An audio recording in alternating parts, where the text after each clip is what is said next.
Pulling the dust out of the air helps the machines run more fluently. That helps as far as quality. The machine's not running right, you're not going to get that quality.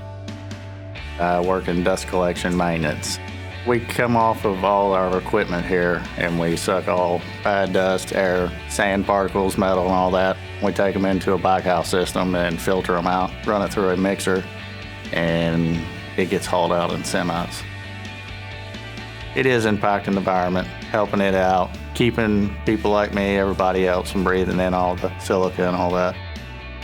The people I work with, they're here to help me and their other coworkers out. Let's make the day easy and best we can and go home safe. That's the goal. Seeing parts go out the door, going home safe, being able to, knowing my job provides for the family, it makes it show that, all right, all the hard work paid off. Something about working in a foundry, it gets in your blood. The molten iron, friendships, and the work. Everybody you talk to, once they come in, it's hard to go away.